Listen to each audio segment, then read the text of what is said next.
Hmm. So it seems like everybody needs to start saying the Lord's Prayer for governmental operation in the UK. So recently, if you've missed the news, Reform held a council meeting where they are advocating for the singing of the national anthem and then saying the Lord's Prayer before a meeting because apparently that's what is needed in the UK to reform the UK. Now, if it's not really clear to everybody out there on how religion is being weaponized for a specific agenda, then this should be a clear indication. We've got the whole uproar from last year's riots, the Farage riots, where we've had people using religion as their escape hatch. First, it was a demonization of anybody that was Muslim, and now it's the weaponization of Christianity in the public realm.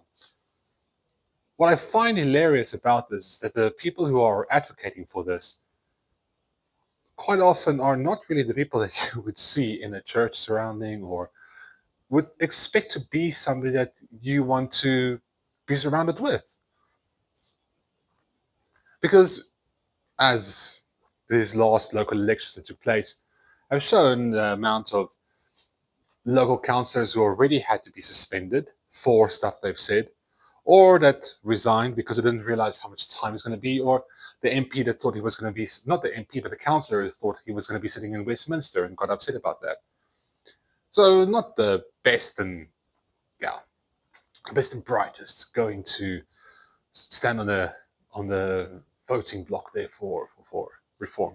But my interest is more in the using of Lord's Prayer at the start of a council meeting. Now, there's a couple of reasons why this is hilarious and also shouldn't be done.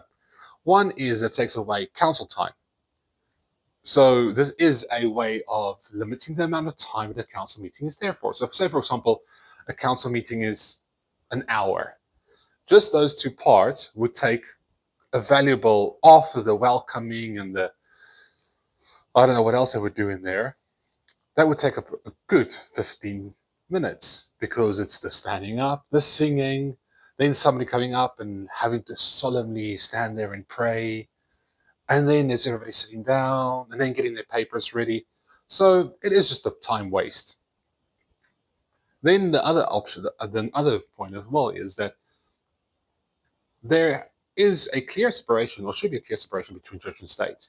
It is just part of how we operate. Otherwise, we're a theocracy. And the theocracy is, I believe, why everybody says that countries like Iran or Saudi Arabia or any of those should be frowned upon because they don't give you freedom of religion and freedom of choice in your religion. So why is it allowed to then have these religious moments in the council meetings?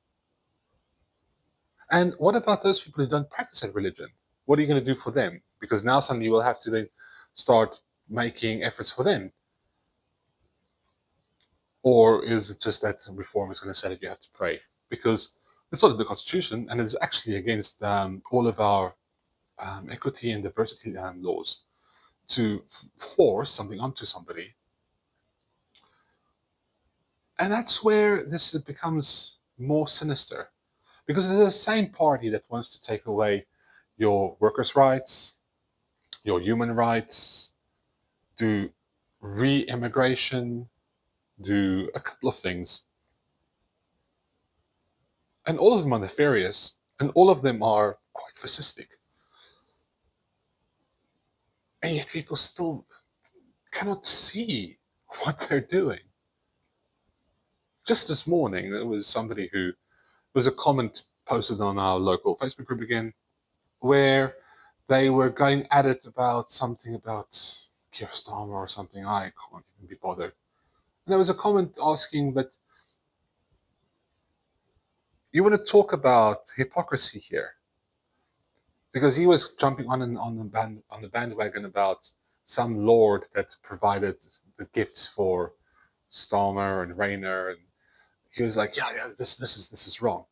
But then when you asked him about the 5 million quid, the helicopter rides, all his reply was reform, reform, reform, all in all caps. So either he's a wind-up merchant, or he's your typical reform voter, the one who likes to read the Express headlines, doesn't read further into something that's going on there, and then doesn't really understand what they're talking about, and then thinks that they can just shout reform, reform, reform.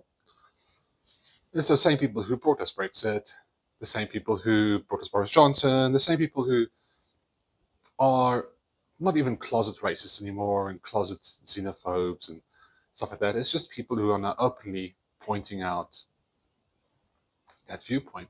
And none of it's Christian. None of it is part of a religion that has its basis on love, where the New Testament is about love. So why are people tolerating this? Why are normal people tolerating this? Has the dial moved so far that people now go, just get on with it, and they're getting tired of the whole political discourse? Or is it that people are realizing that they just don't have anything to do about it? They can't do anything about it anymore. Because you're getting bombarded by news stations who just parrot whatever is being said by Reform or Restore or whoever. And it's the same as with that's happening across the pond. But our focus here is the UK and how church membership has gone down. People going to church has gone down. And then when you challenge these people, what was hilariously done on Piers Morgan's show, you challenge these new grifters about religion and where they stand. They can't give you any information. They can't give you a favorite Bible verse. They can't give you something that holds dear to them. They can't give you any of that. And you wonder why. Because you would think that if you're so big on your conviction to say that we need to follow this religious path, then you would have some conviction behind it. But there's no conviction behind it. It's just a way to power for them. It's that old playbook of using something, making it bigger than it is, marginalizing somebody else, and then trying to whip up a frenzy. That playbook has been played so many times, but in the age of social media, it's so much easier to do it. You use your time that you need to create these frenzies is much shorter because you have people who are terminally online, and then you've got people who, let's face it, the brain has faded its hand and they are regurgitating all of this information out again and out again and out again, not seeing what they're putting out there. And then you've got the grifters take advantage of that. But we are really at that point now where they want us to start using Lord's Prayer in council meetings, where they're talking about bringing it into schools. I've seen my fair share of people posting stuff about having to bring prayer back into schools. Now, I grew up with it in my school, but you had the choice to opt out of it. But it was just another 30 minutes that was taken out of school time. And half my class opted out of it at school. Why? Because it was free time. You can go sit outside. You didn't have to sit in class. Teachers couldn't force you to do it. So there's another thing where you're just giving this, you're wasting people's time. For what? To try and prove some point and try and make some, score some political points from a very narrow band of society. We have yet to meet somebody in the UK that actually, an actual person with a brain who's actually in favor of something like this. I'm yet to meet somebody because we don't talk about it. And the reason is because it's such a nonsense idea. There's other things we talk about. There's other things that is more concerning. There's other things that is more pertinent. And this is what Reform is pushing.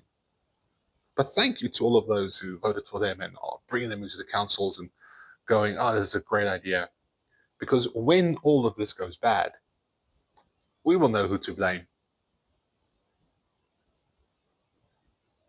It's just such a sad set of affairs to see all of